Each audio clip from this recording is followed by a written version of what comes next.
साथियों, आप सभी का इस प्लेटफॉर्म पर स्वागत है। यहाँ पर हम लोग MPPCS 2020 जिसकी प्रारंभिक परीक्षा 11 अप्रैल 2021 को निर्धारित है, उसके लिए टेस्ट सीरीज लगा रहे हैं। तो यह जो टेस्ट सीरीज जिसकी आज हम लोग चर्चा करेंगे, यह चेतन मीना नामक एक इंस्टीट्यूट है सिविल सर्विसेज की, जो कि आपका मध्य प्रदेश इंदौर की है। इनके द्वारा जो टेस्ट सीरीज कराई जा रही है उसको हम लोग यहाँ पर पूरी व्याख्या के साथ देखेंगे।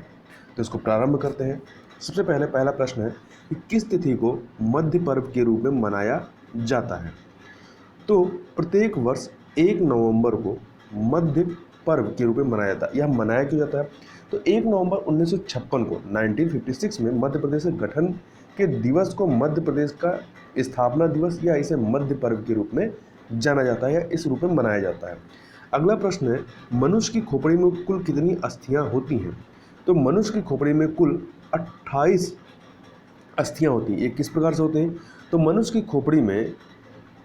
खोपड़ी जिसे इंग्लिश में स्कल कहते हैं, इसमें जो अस्थियां बोन्स की जो संख्या 28 है, जिनमें से 8 मस्तिष्क के चारों ओर का मस्तिष्क खोल ब्रेन केस अर्थात कपाल बनाती हैं। शेष हड्डियों में से 14 हड्डियां हमारे चेहरे का कंकाल बनाती हैं, तथा शेष 6 जो है वो मध्य कणों में कर्ण अस्थियां ईयर बोन्स होती हैं, जो कि सुनने में सहायक होती हैं। तो इस प्रकार से कुल 28 अस्थियां होती हैं। आगे चलते हैं। अगला प्रश्न है, मध्य प्रदेश की सर्वाधिक सीमा किस राज्य को स्पर्श करती है? इसे एक बार आप मैप में भी देख लीजिएगा। तो मध्य प्रदेश की सर्वाधिक जो सीमा है वो राजस्थान से टच करती है। राजस्थान से इसकी जो सीमा है लगी है वो 1600 किलोमीटर डिस्टेंस में लगी हुई है, इतनी डिस्टेंस को स्पर्श करती है।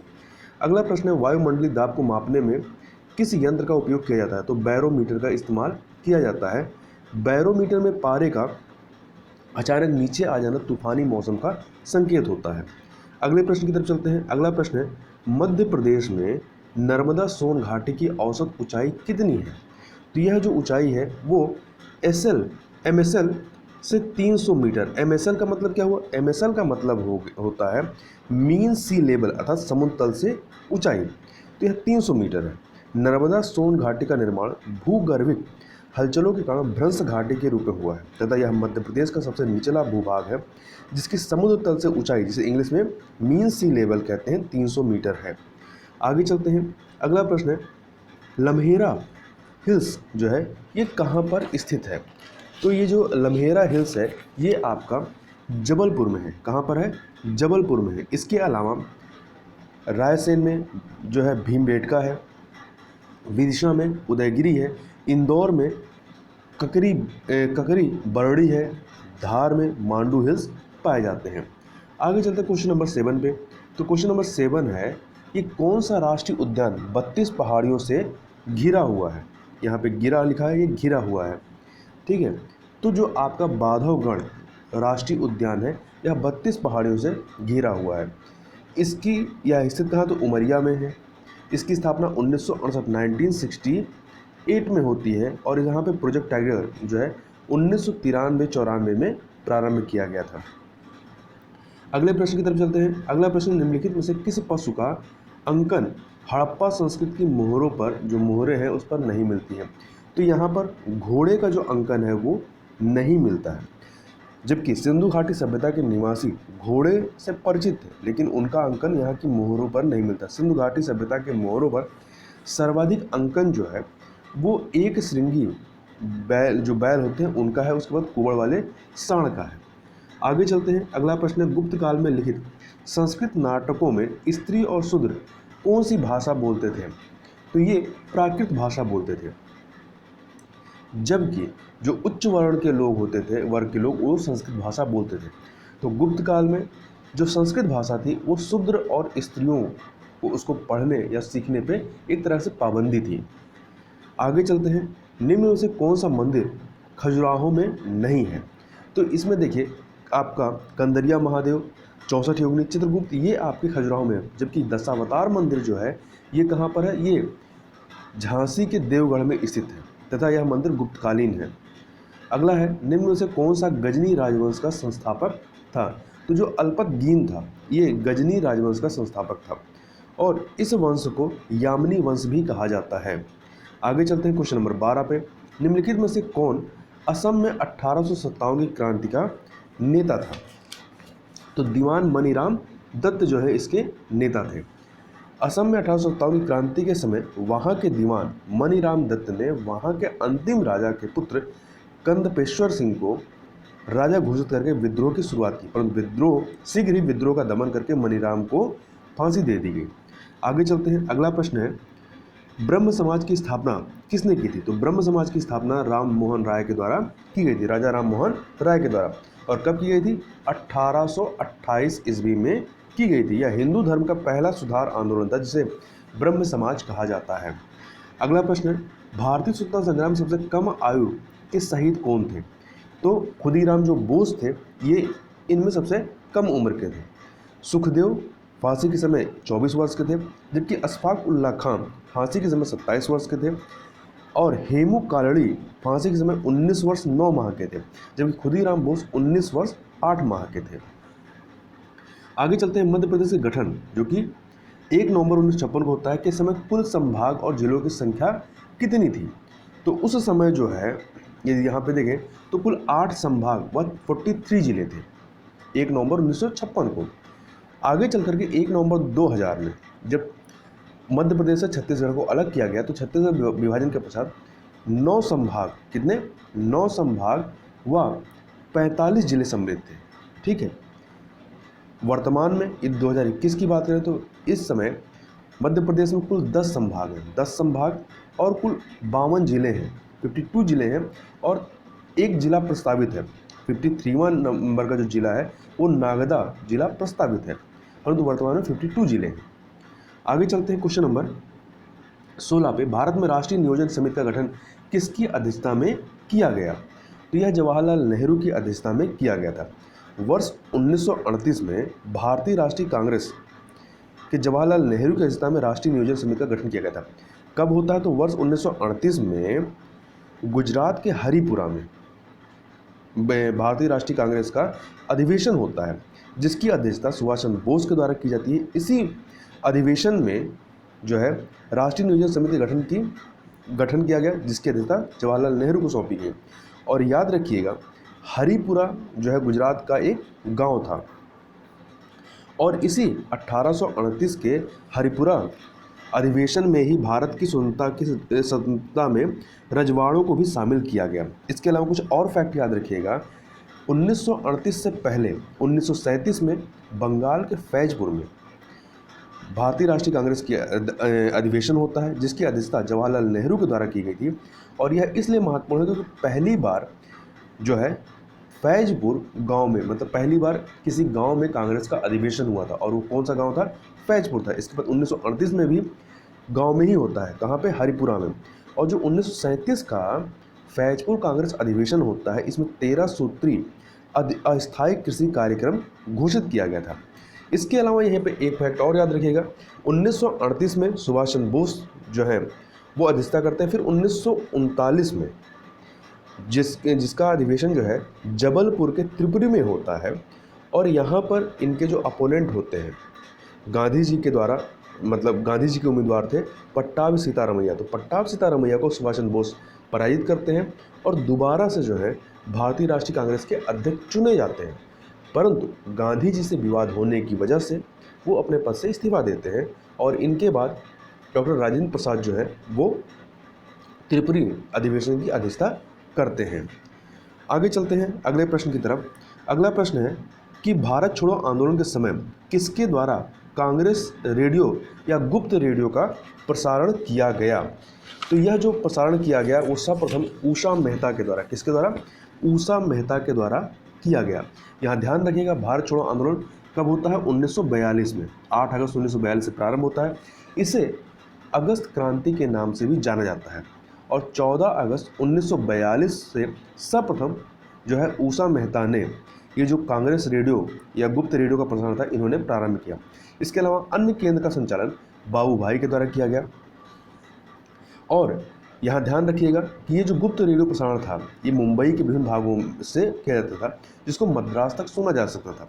राम मनोहर लोहिया नियमित रूप से इस रेडियो का प्रसारण करते थे, जबकि उषा मेहता संचालन करने वाले छोटे से दल की सक्रिय सदस्य थी। आगे चलते हैं क्वेश्चन नंबर 18 पे। तो क्वेश्चन नंबर 18 देखें क्या है। यह है आपका निकट दृष्टि दोष। निकट दृष्टि दोष को ठीक किया जाता है किससे? अवतल लेंस प्रयुक्त करके। कौन सा? Using concave lens. यहाँ पर आप एक ट्रिक याद रखिएगा, बहुत कंफ्यूज होता है कि निकट दृष्टि दोष और दूर दृष्टि दोष में कौन सा लेंस उपयोग होता है। पहले तो याद रखिए, निकट दृष्टि दोष में क्या होता है, निकट की चीज़ तो साफ दिखाई पड़ती है परंतु दूर की वस्तु साफ नहीं दिखाई पड़ती। जैसा नाम है, जैसे दूर दृष्टि दोष में दूर की चीज़ साफ दिखाई पड़ती है परंतु नज़दीक की चीज़ साफ नहीं दिखाई पड़ती है। तो आप देखें, दो तरह के लेंस होते हैं, एक उत्तल लेंस, एक अवतल लेंस। अवतल लेंस कॉनकेव होता है और उत्तल लेंस कॉन्वेक्स होता है। आप हिंदी वाले वर्ड को पकड़िए। अवतल लेंस में आपके 4 वर्ड हैं, उत्तल लेंस में आप मान लीजिए 3 वर्ड हैं। निकट दृष्टि दोष में 3 वर्ड है और निकट में 3 वर्ड है और दूर दृष्टि दोष में दूर में क्या है, 2 है। तो आप देखिए, निकट दृष्टि दोष में अवतल लेंस मतलब जिसमें शब्द ज़्यादा है, जिस लेंस में शब्द ज़्यादा है वो बड़े वाले के साथ, निकट में ज़्यादा शब्द है इसके साथ जोड़ दीजिए, और दूर दृष्टि में दूर में 2 ही शब्द हैं तो उसको उत्तल वाले के साथ। इस तरीके से आप रिलेट करके इसको हमेशा के लिए याद रख सकते हैं। आगे चलते हैं, आगे बात कर लेते हैं। अगला प्रश्न, बाइनरी भाषा कितने अंकों की बनी होती है? तो बाइनरी भाषा जो है 2 अंकों से, 0 और 1 से ही मिलकर बनी होती है। अगला प्रश्न, प्लास्टर ऑफ पेरिस रासायनिक रूप से क्या है? तो प्लास्टर ऑफ पेरिस जो है रासायनिक रूप से कैल्शियम सल्फेट है। कैल्शियम सल्फेट, तो अर्ध जलयोजित कैल्शियम सल्फेट को सामान्यतः प्लास्टर ऑफ पेरिस कहते हैं। यह एक सफ़ेद चूर्ण होता है जिसका उपयोग शल्य क्रिया में पट्टियों मतलब प्लास्टर करने में, जिसकी हड्डी वगैरह टूट जाती है तो प्लास्टर करने में। इसके अलावा इससे मूर्तियों तथा मूर्तियों के सांचे भी बनाए जाते हैं। आगे चलते हैं, अगला प्रश्न है पारिस्थितिकी पदछाप, या इसको इंग्लिश में कहते हैं इकोलॉजिकल फुटप्रिंट के माप की इकाई क्या है? तो इसके माप की इकाई क्या है? भूमंडलीय हेक्टेयर अर्थात ग्लोबल हेक्टेयर है। अगला है प्रश्न, निम्नलिखित में से किस देश को दुनिया में कार्बन नेगेटिव देश के रूप में माना जाता है? तो भूटान को जो है इसे कार्बन नेगेटिव देश के रूप में माना जाता है, या विश्व का शीर्ष कार्बन नेगेटिव देश माना जाता है। अगला प्रश्न है, नोस्कापिन किससे प्राप्त होता है? तो नोस्कापिन जो है आपका पोस्ता या पॉपी से प्राप्त होता है, जो कि चिकित्सीय दृष्टि से काफ़ी महत्वपूर्ण होता है। अगला प्रश्न है, भारत में सबसे अधिक बाढ़ग्रस्त राज्य कौन सा है? तो भारत का सबसे अधिक बाढ़ग्रस्त राज्य कौन सा है? आपका बिहार है। जैसे कि यहाँ पे जो कोसी नदी है वो बिहार का सुख कहलाती है। आगे चलते हैं, अगला प्रश्न है 25 नंबर का, नॉर्मन अर्नेस्ट बोरलॉग जो हरित क्रांति के जनक माने जाते हैं किस देश से संबंधित रहे या किस देश से थे? तो ये संयुक्त राज्य अमेरिका के नागरिक थे। और यहाँ ध्यान रखिएगा, इन्हें जो कि हरित क्रांति के जनक थे बोरलॉग, इन्हें 1970 में नोबल प्राइज़ दिया जाता है। यहाँ कंफ्यूज मत होइएगा कि चूंकि ये कृषि से संबंधित है इसलिए इन्हें कृषि के क्षेत्र में नोबल प्राइज़ दिया जाएगा, नहीं, क्योंकि कृषि के क्षेत्र में नोबल प्राइज़ दिया ही नहीं जाता है। तो इन्हें किस क्षेत्र में दिया गया था? इन्हें शांति के क्षेत्र में नोबल प्राइज़ दिया गया था। ये पीसीएस में परीक्षा में पूछा गया, महत्वपूर्ण है, आप कंफ्यूज हो सकते हैं। आगे चलते हैं, अगला प्रश्न, मध्य प्रदेश के प्रमुख हिल स्टेशन के निकट महादेव पर्वत से कौन सी नदी जन्म लेती है या कौन सी नदी निकलती है?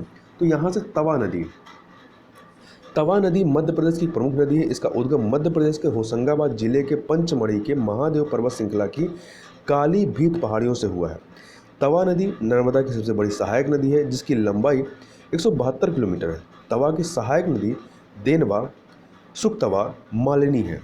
आगे चलते हैं, अगला प्रश्न है, भारत के संविधान में सम्मिलित समवर्ती जो सूची है किस देश की देन है? तो जो समवर्ती सूची का जो कॉन्सेप्ट है यह भारत ने ऑस्ट्रेलिया से, किससे? ऑस्ट्रेलिया से लिया हुआ है, ठीक है। और जो समवर्ती सूची होती है इसमें जो भी विषय होते हैं इस पर केंद्र और राज्य दोनों ही कानून बना सकते हैं। और यहाँ ध्यान रखिएगा कि जो संविधान की जो 7वीं अनुसूची है, 7वीं अनुसूची, जैसे कि कुल संविधान 12 अनुसूचियाँ हैं, उसमें जो 7वीं अनुसूची है उसमें संघ सूची, राज्य सूची और समवर्ती सूची के बारे में बताया गया है। तो यहाँ क्रम याद रखिएगा कि 7वीं अनुसूची में इनका क्रम क्या है? संघ सूची, फिर राज्य सूची, फिर समवर्ती सूची है। आगे चलते हैं, अगला प्रश्न, निम्नलिखित में से कौन सा लक्षण भारतीय परिसंघ और अमेरिकी परिसंघ में समान रूप से पाया जाता है? तो संविधान की व्याख्या हेतु उच्चतम न्यायालय जो जुडिशियल रिव्यू की बात है, वो उच्चतम न्यायालय के पास जो अधिकार है, ये दोनों ही देशों में पाया जाता है। इसके अलावा ये दोहरी नागरिकता, एकल नागरिकता, तो भारत में एकल नागरिकता, जबकि अमेरिका में क्या है, दोहरी नागरिकता का प्रावधान किया गया है। आगे चलते हैं, अगला प्रश्न है संघाई। संघाई जो है ये किस नदी के किनारे स्थित है? तो संघाई आपका यांगटीसिकियांग नदी के किनारे स्थित है। यहाँ पर कुछ आप इम्पॉर्टेंट फैक्ट भी याद रखिएगा कि यांगटीसिकियांग जो नदी है आपकी, यह एशिया की सबसे लंबी तथा विश्व की तीसरी सबसे लंबी नदी है। तो एशिया की सबसे लंबी नदी तो मतलब चीन की सबसे लंबी नदी हो जाएगी। और इसका उद्गम कहाँ से होता है? तो तिब्बत के पठार से निकलती है और पूर्वी चीन सागर में जाकर के गिर जाती है। इसको एक बार आप मैप में भी देख लीजिएगा। इसके अलावा जो हांगो नदी है, हांगो नदी यह एशिया की दूसरी सबसे लंबी नदी है और चीन की भी दूसरी हो जाएगी। इसका उद्गम तिब्बत के पठार से होता है और यह दक्षिणी चीन सागर में जाकर के मिल जाती है। ठीक है, सॉरी, ये इसका उद्गम जो है ये तिब्बत के पठार से नहीं है। हांगो नदी का जो उद्गम है ये लोयस के पठार से निकलती है, लोयस के पठार से निकलती है। ठीक है, और यह जो पीला सागर है, जो पीला सागर आप मैप में देखिएगा, पीला सागर में जाकर के गिर जाती है। चूँकि ये लोयस के पठार से निकलती है तो इसका जो पानी है वो पीला, कुछ पीला कलर का दिखाई पड़ता है, इसलिए इसे पीली नदी भी कहते हैं। और चूँकि यह अपना मार्ग बदलने के लिए जानी जाती है तो इसलिए इसे चीन का शोक भी कहते हैं। अब बात कर लेते हैं सिमयोंग नदी की। सिमयोंग नदी जो है आपकी, ये चीन की तीसरी सबसे लंबी नदी है, चीन की तीसरी सबसे लंबी नदी है और इसका उद्गम तिब्बत के पठार से होता है और दक्षिणी चीन सागर में जाकर के मिल जाती है।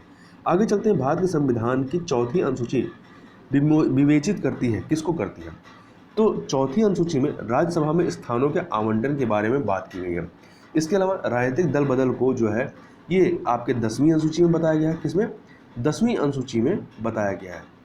और शपथ का जो प्रारूप है ये आपका तीसरी अनुसूची में है और वेतन भत्ता दूसरी में है। पहली अनुसूची में राज्यों और संघाधित प्रदेशों की सूची है, दूसरे में वेतन भत्ता है, वेतन भत्ते के बाद शपथ आता है, तीसरे में वेतन भत्ता है, तीसरे में शपथ है और चौथे में राज्यसभा में स्थानों का आवंटन है। और राजनीतिक दल बदल 10वीं अनुसूची में वर्णित है। कुल 12 अनुसूचियां बताई गई हैं। आगे चलते हैं, राज्य के नीति सिद्धांत एक ऐसा चेक है जो बैंक की सुविधा अनुसार अदा किया जाता है, ये किसने कहा? तो यह जो कथन है ये केटी शाह का कथन है। आगे चलते हैं, पूर्व प्रधानमंत्री मनमोहन सिंह निम्न में से किस राज्य से राज्यसभा सांसद निर्वाचित हुए थे? तो ये असम से सर्वप्रथम ये 1991 में 1991 में से राज्यसभा के सदस्य चुने गए। तब से लगातार 2013 तक असम से राज्यसभा सांसद चुने गए। आगे चलते हैं, अगला प्रश्न है, निम्नलिखित में से कौन प्रथम जनजातीय लोकसभा अध्यक्ष थे? तो पीएस संगमा थे। पीएस संगमा वर्ष 1995 में 1995 में प्रथम जनजातीय केंद्रीय मंत्री बने तथा वर्ष 1996 में यह लोकसभा के पहले जनजातीय अध्यक्ष बनते हैं। आगे बात करते हैं, कोई विधेयक धन विधेयक है या नहीं, इसका निर्णय कौन करता है? तो इसका निर्णय लोकसभा अध्यक्ष करता है और उसका विनिश्चय जो है संविधान के अनुच्छेद 110 के 3 के अनुसार होता है, मतलब के तहत लोकसभा अध्यक्ष द्वारा किया जाता है और इसका विनिश्चय जो होता है अंतिम होता है। अगला प्रश्न, निम्नलिखित में से कौन विश्व ग्लोब के निर्माता के रूप में जाने जाते हैं? जो मार्टिन बेहम है ये विश्व ग्लोब के इन्वेंटर ऑफ द ग्लोब के निर्माता माने जाते हैं। इसके अलावा जो अनेगजी मेंडर हैं ये विश्व मानचित्र के निर्माता माने जाते हैं, जबकि हिकेटियस जो है ये भूगोल के जनक माने जाते हैं। आगे चलते हैं क्वेश्चन नंबर 36 पर, एकमात्र क्षुद्र ग्रह, यहाँ क्षुद्र लिखा है, ये क्षुद्र ग्रह होगा। क्षुद्र ग्रह जिसे खुली आंखों से देखा जा सकता है तो 4 वेस्टा है। कौन सा क्षुद्र ग्रह है या आप कह सकते हैं एस्ट्रॉयड है, वो 4 वेस्टा है। अन्य के बारे में बात कर लेते हैं, तो जो प्रॉक्सिमा सेंचुरी है ये सूर्य के बाद पृथ्वी का सबसे निकटतम तारा है, जबकि हैली जो है, हैले नामक ये एक धूमकेतु है जिसका परिक्रमण काल जो है वो 76 ईयर्स है। कितना है? 76। रोटेशन पीरियड जो है धूमकेतु जिसे इंग्लिश में कॉमेट कहते हैं 76 ईयर्स है। जबकि जो सेरस ये एक डॉर्क प्लैनेट अर्थात बौना ग्रह है जिसकी खोज पियाजी ने की थी। आगे चलते हैं, मरियाना गर्त या मरियाना ट्रेंच जो है, जिसकी गहराई कितनी है 11,022 मीटर। कितनी है 11,022 मीटर है। ये जो मरियाना ट्रेंच है ये कहाँ स्थित है, तो ये प्रशांत महासागर या कह सकते हैं दक्षिणी प्रशांत महासागर में स्थित है। और यह पृथ्वी की सबसे अधिकतम गहराई यहीं पर है। तो आप देखें 11,022 मीटर। जबकि जो माउंट एवरेस्ट सबसे ऊंचा पर्वत है वो कितना है 8,850 मीटर ऊंचा। मतलब माउंट एवरेस्ट से कोई यदि आप मरियाना ट्रेंच में खड़ा कर दें तो क्या हो जाएगा, वो एकदम अंदर डूब जाएगा। आगे चलते हैं। अगला प्रश्न है, मध्य प्रदेश के ऊपरी गोंडवाना क्रम की चट्टानों के रूप में महादेव उपक्रम को अन्य किस नाम से जाना जाता है, तो इसे पंचमढ़ी उपक्रम के नाम से जाना जाता है। मध्य प्रदेश में सतपुड़ा श्रेणी क्षेत्र के अंतर्गत ऊपरी गोंडवाना क्रम की चट्टानों में महादेव उपक्रम का विस्तार पाया जाता है, जिसे पंचमढ़ी उपक्रम के नाम से जाना जाता है। अगला प्रश्न है, माउंट कोटापेक्सी जो कि विश्व का सबसे ऊंचा ज्वालामुखी भी है, ये कहाँ स्थित है, तो यह आपका इक्वाडोर में स्थित है। कहाँ पे, इक्वाडोर में स्थित है। और यहाँ ध्यान रखिएगा, यह जो है सक्रिय ज्वालामुखी नहीं है बल्कि मृत ज्वालामुखी है। यदि आपसे प्रश्न पूछा जाए कि विश्व का सर्वाधिक ऊंचाई पर स्थित सक्रिय ज्वालामुखी कहता, तो वो कौन सा है, ओजस डेल सलाडो है, जो कि अर्जेंटीना और चिली की सीमा पर स्थित है। अगला है डॉप्सन जो है, यह इकाई है जिससे मापा जाता है, क्या मापा जाता है, इससे ओजोन परत की मोटाई को मापा जाता है। अगला है स्वर्णिम पैगोडाओं का देश के रूप में जाना जाता है। किसे जाना जाता है, तो म्यांमार को इस रूप में जाना जाता है। क्वेश्चन नंबर 42 पे चलते हैं। 42 आपका है कि बूढ़ी डायन या हिंडबना की गुफाएं कहाँ स्थित हैं, तो ये जो गुफाएं हैं आपकी जबलपुर में, कहाँ पर, जबलपुर में स्थित है। इसके अलावा बूढ़ी माई सेलाश्रय या सिवनी मालवा, ये होशंगाबाद में स्थित है। कहाँ पे स्थित है, होशंगाबाद में स्थित है। क्वेश्चन नंबर 43 पे चलते हैं। यह है, भारतीय संविधान का कौन सा अनुच्छेद राष्ट्रपति के पद के लिए पुनः निर्वाचन की योग्यता निर्धारित करता है, तो जो कोई अनुच्छेद आर्टिकल 57 है यह पुनः निर्वाचन की योग्यता निर्धारित करता है। इसके अलावा जो आर्टिकल 52 है यह भारत के राष्ट्रपति के बारे में बात करता है। 54 में निर्वाचन और भारत के राष्ट्रपति के निर्वाचन की बात की गई है, जबकि 55 में जो है भारत के राष्ट्रपति के निर्वाचन की रीत की बात की गई है, जबकि 56 में जो है वो राष्ट्रपति के पदावधि की बात की गई है। आगे चलते हैं। निम्न में से कौन सा दर्रा भारत व म्यांमार को जोड़ता है, तो जो आपका तिजू दर्रा है, तिजू दर्रा ये भारत और म्यांमार को जोड़ता है। तिजू दर्रा मणिपुर में स्थित है जो भारत और म्यांमार को जोड़ता है। इसके अलावा जो बोमिडा, यांग्याप और दीफू दर्रा है ये कहाँ पे स्थित है, ये अरुणाचल प्रदेश में स्थित है। आगे चलते हैं। निम्न में से कौन दक्षिण भारत की दूसरी सबसे ऊंची चोटी, पहली नहीं पूछ रहा है दूसरी पूछ रहा है, तो कौन सी है, डोडा बेटा। कौन सी है आपकी, डोडा बेटा है, जो कि तमिलनाडु में स्थित है, जो कि नीलगिरी श्रेणी पर स्थित है। और ये दक्षिण भारत की दूसरी सबसे ऊंची चोटी है। जो नीलगिरी पर्वत श्रेणी है वो आपका तमिलनाडु, कर्नाटक, केरल में फैली हुई है। इसके अलावा यदि ये पूछा जाए सबसे ऊंची चोटी कौन सी है दक्षिण भारत की, तो वो है आपकी अन्नाईमुड़ी। अन्नाईमुड़ी जो है अन्नामलाई जो पर्वत श्रृंखला है या पर्वत श्रेणी है उसमें ये चोटी है। और आपकी अन्नामुडी जो है ये कहाँ पर स्थित है, तो ये केरल में है। कहाँ पे, केरल में है। अगला है चंद्रप्रभा अभ्यारण्य स्थित है, कहाँ पर है, तो ये उत्तर प्रदेश में स्थित है। यहाँ पर भालू, नीलगाय, तेंदुआ, सांभर आदि का संरक्षण किया जाता है। आगे चलते हैं। क्वेश्चन नंबर 47 पे, पीपीपी परचेजिंग पावर पार्टी के अनुसार या के आधार पर भारत का स्थान कौन सा है, तो भारत का स्थान तीसरा है विश्व में। अगला है, भारत में उच्चतम मानव विकास सूचकांक HDI किस राज्य में अधिकतम है, तो ये जो है आपका केरल में अधिकतम है। कहाँ पे है, केरल में अधिकतम है। अगला प्रश्न देख लेते हैं। अगला प्रश्न है, काम के बदले अनाज कार्यक्रम कब प्रारंभ किया गया, तो काम के बदले अनाज कार्यक्रम जो है ये 1977-78 1977-78 में प्रारंभ किया जाता है। इसके अलावा यहाँ पे और ध्यान रखिएगा कि 1977-78 में 3 योजनाएं प्रारंभ की जाती है। एक तो काम के बदले अनाज कार्यक्रम, इसके अलावा अंत्योदय योजना कार्यक्रम और तीसरा मरुभूमि विकास कार्यक्रम। इसके अलावा जो 1980 है, 1980 में एकीकृत ग्रामीण विकास कार्यक्रम प्रारंभ किया जाता है और 1982 में ड्वाकरा DW, इसको आप इसका फुल फॉर्म देख लीजिएगा और अगर हो सके तो आप कमेंट बॉक्स में बताइएगा कि ड्वाकरा या DWCRA इसका फुल फॉर्म क्या होता है, अर्थात किससे संबंधित ये योजना है। आगे चलते हैं। अगला है भारत रत्न सम्मानित पहली महिला कौन सी है, तो श्रीमती इंदिरा गांधी हैं। जबकि विजय लक्ष्मी पंडित ये संयुक्त राष्ट्र संघ की प्रथम महिला भारतीय राजदूत थी। और राधाबाई सुब्रमण्य सुब्बा रायण ये भारत की प्रथम महिला सांसद थी। जबकि राजकुमारी अमृता कौर भारत की प्रथम महिला केंद्रीय मंत्री थी। आगे चलते हैं, रिजर्व बैंक द्वारा निर्मित सभी नोटों पर हिंदी तथा अंग्रेजी को मिला करके कुल कितनी भाषाएं लिखी होती हैं, तो कुल 17 भाषाएं लिखी होती हैं। कितनी? 17 भाषाएं। अगला है, किस वर्ष से भारतीय नोटों पर महात्मा गांधी के चित्र अनिवार्य कर दिए गए? 1996 से। 1996 से। तो अशोक स्तंभ के सिंघों के स्थान पर महात्मा गांधी के चित्र जो वाले नोट आए, जो अब तक चल रहे हैं। अगला है, मध्य प्रदेश विधानसभा में कुल आरक्षित सीटों की संख्या कितनी है? तो यहाँ पर कुल आरक्षित सीटों की जो संख्या कितनी है? 82 है, 82 है। जिसमें से 35 सीटें 35 सीटें जो हैं अनुसूचित जाति अर्थात एससी के लिए हैं, और जबकि 45 सीटें जो हैं वो एसटी के लिए, अनुसूचित जनजाति के लिए आरक्षित की गई हैं। आगे चलते हैं, किसे आधुनिक चाणक्य की उपाधि दी गई है? तो आधुनिक चाणक्य की जो उपाधि है आपकी, वो किसको दी गई है? पंडित द्वारका प्रसाद मिश्र को दी गई है। जबकि राजेंद्र कुमार जैन जो ए ऑप्शन में है, वो उनको रजनीश या ओशो के नाम से जाना जाता है, तथा पंडित माखनलाल चतुर्वेदी जी को भारतीय आत्मा भी कहा जाता है, और पंडित कुंजीलाल दुबे जी को मध्य प्रदेश के विधि पुरुष के रूप में जाना जाता है। आगे चलते हैं, मध्य प्रदेश के प्रथम महाधिवक्ता कौन थे? तो यहाँ के जो प्रथम महाधिवक्ता रहे हैं वो एम अधिकारी थे। कौन थे? एम अधिकारी। याद रखिएगा, महाधिवक्ता जिसे क्या कहते हैं? एडवोकेट जनरल कहते हैं। इसका प्रावधान जो संविधान में आर्टिकल 165 के तहत किया गया। ये राज्यों में होते हैं, जबकि राष्ट्रीय स्तर पर या संघ के स्तर पर भारत का महान्यायवादी होता है, अटॉर्नी जनरल ऑफ इंडिया होता है। इसका उल्लेख जो है आर्टिकल 76 में किया गया है। किस में किया गया है? 76 में किया गया है।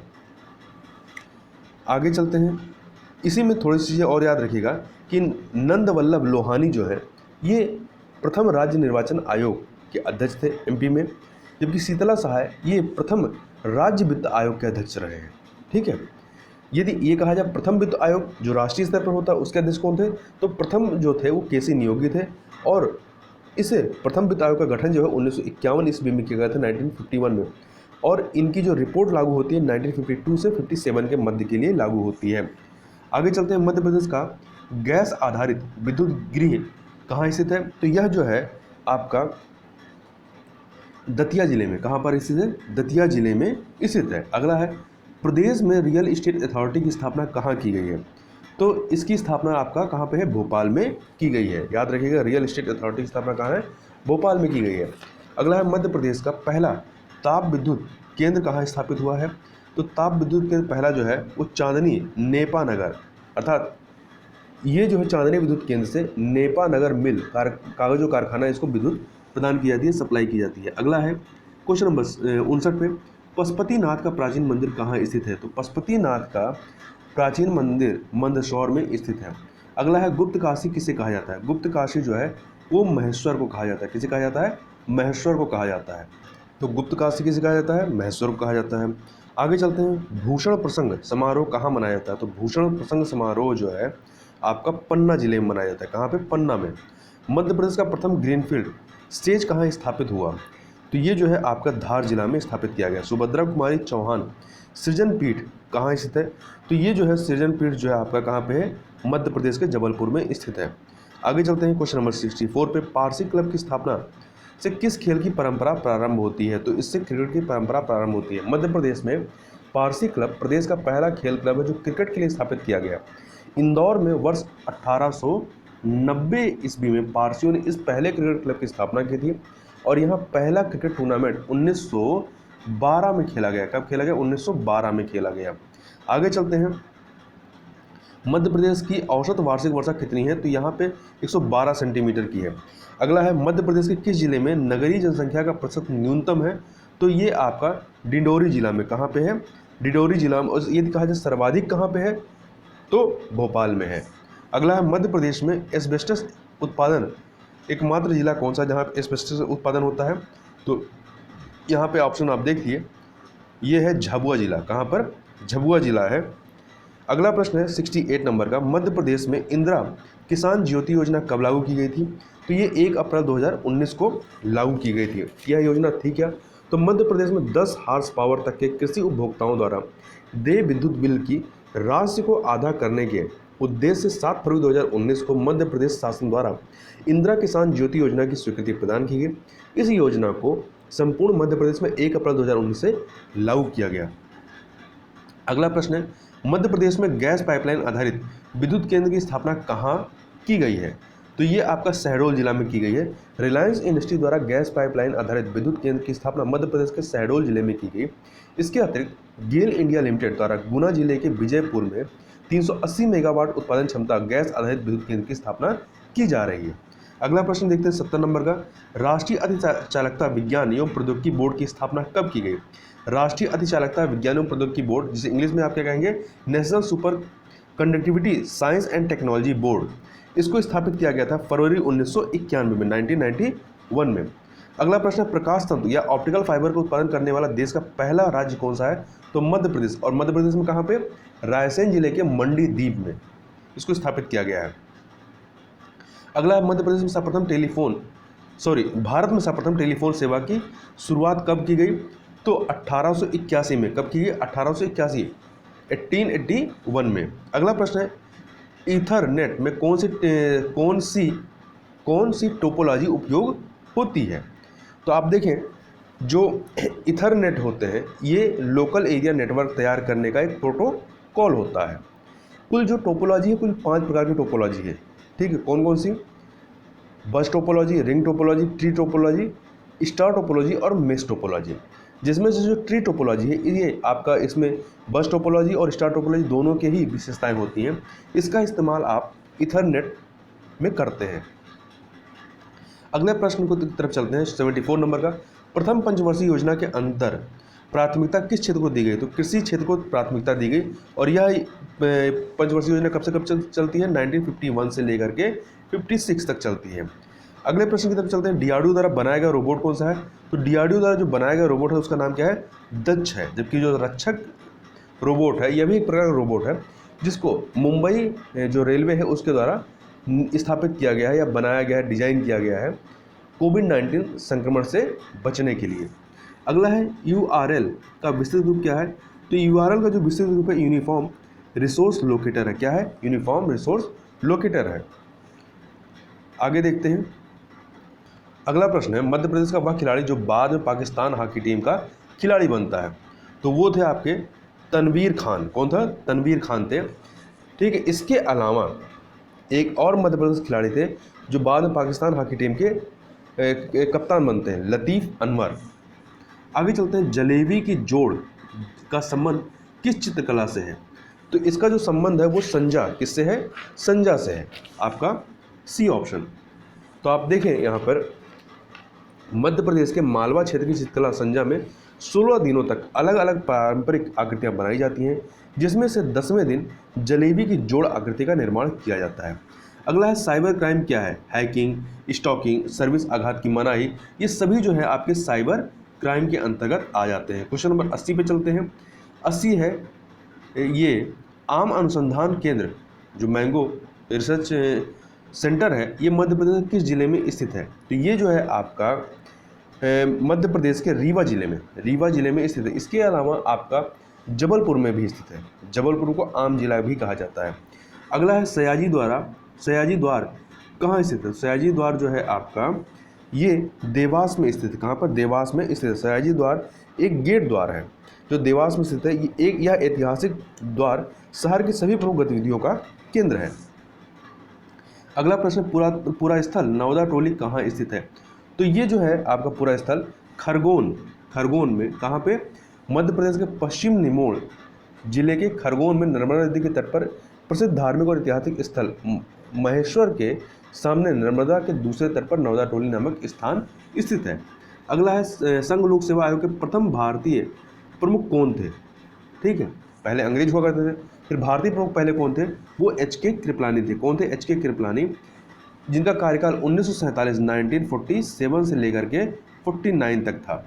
अगला प्रश्न देख लेते हैं, लाल बहादुर शास्त्री राष्ट्रीय प्रशासनिक अकादमी कहाँ स्थित है? तो यह उत्तराखंड के मसूरी में स्थित है और इसे 1959 में उत्तराखंड के मसूरी में स्थापित किया गया था। इसे लाबशाना भी कहा जाता है शॉर्ट में, और वर्तमान में कार्मिक मंत्रालय के अंतर्गत आता है। अगले प्रश्न की तरफ चलते हैं। भारत के नियंत्रक एवं महालेखा परीक्षक का कार्यकाल कितना होता है? तो 6 वर्ष। ठीक है, 6 वर्ष होता है, या 65 वर्ष की आयु जो भी पहले हो जाती है। तो जो कैग अधिनियम 1971 उसके अनुसार ये बताया गया है। आगे चलते हैं क्वेश्चन नंबर 86। जम्मू कश्मीर राज्य पुनर्गठन बिल लोकसभा में किस तिथि को पेश किया गया? तो 5 अगस्त 2019 को पेश किया गया और 11 अगस्त 2019 को राष्ट्रपति की स्वीकृति प्राप्त हो जाती है। बंसी कौल जिनका भी हाल ही में निधन हुआ, वो कौन थे? तो ये एक प्रसिद्ध रंगकर्मी थे। ठीक है, प्रसिद्ध रंगकर्मी थे। आगे चलते हैं क्वेश्चन नंबर 88 पे। निम्न में से किस स्थान पर लंकापति रावण की पूजा की जाती है? तो कई सारे स्थानों पर पूजा की जाती है, और जो ऑप्शन दिया गया है इसमें उज्जैन के भाण तलावती में इसकी पूजा की जाती है। इसके अलावा मंदसौर विदिशा में भी रावण की पूजा की जाती है। अगला है, कोरोना काल में केंद्र सरकार द्वारा अर्थव्यवस्था को पटरी पर लाने हेतु 29 करोड़ के राहत पैकेज की घोषणा की गई, जो भारत के कुल सकल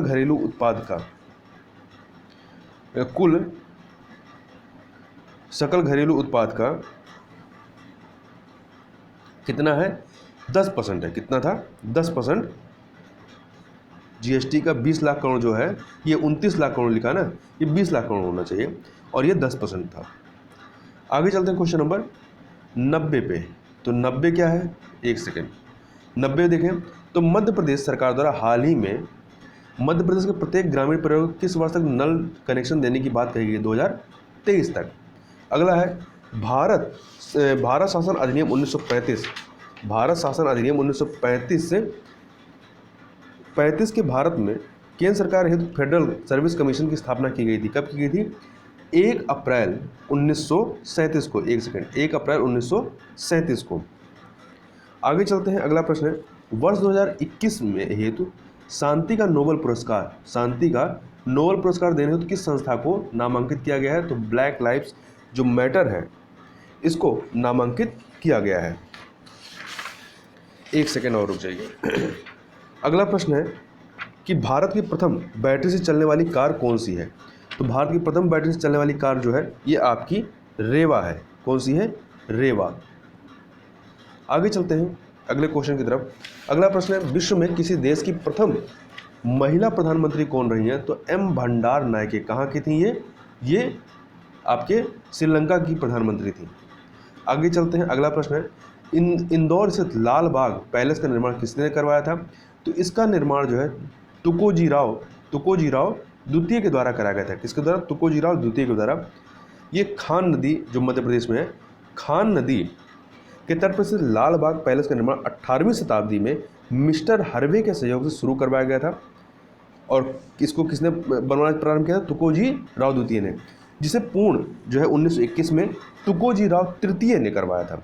द्वितीय में इस बनना प्रारंभ होता है तुकोजी द्वितीय के समय में, और तुकोजी राव तृतीय के समय में पूरा होता है। आगे चलते हैं क्वेश्चन नंबर 96 पे। गुलाब का फूल किस देश का राष्ट्रीय चिन्ह है? तो ये जो है आपका ईरान और इंग्लैंड दोनों का ही राजकीय चिन्ह है, यूके। अगला प्रश्न, भारतीय प्राणी विज्ञान सर्वेक्षण संस्थान कहाँ से है? तो यह आपका कोलकाता में स्थित है। रिंग गार्ड किस खेल से संबंधित है? तो यह जो है आपका बास्केटबॉल से। किससे संबंधित है? बास्केटबॉल से संबंधित है। ए ऑप्शन आपका सही हो जाएगा। आगे चलते हैं 99 पे। राज्य में महिला हॉकी एकेडमी की स्थापना कब की गई थी? तो इसकी स्थापना वर्ष 2006 में की गई थी। अगला है, इनमें से कौन सी अलीराजपू की एक प्रमुख जनजाति है? तो अलीराजपू की एक प्रमुख जनजाति इसमें से कौन सी है? तो इसमें भिलाला जो है, एक सेकंड, जो बी ऑप्शन है भिलाला, ये इसकी प्रमुख जनजाति है। तो मध्य प्रदेश जनजाति बाहुल अलीराजपुर जिले में भील और भिलाला जनजातियाँ जो है मुख्य रूप से निवास करती हैं। वर्ष 2011 की जनगणना के अनुसार यहाँ 89% आबादी आदिवासियों की है। वास्तव में भिलाला को भील जनजाति की उपजाति माना जाता है। तो इस प्रकार यहाँ पर हम लोगों ने पूरे 100 क्वेश्चन व्याख्या के साथ देख लिए। तो इस वीडियो में बस इतना ही, मिलते हैं नेक्स्ट वीडियो में, तब तक के लिए बहुत बहुत धन्यवाद।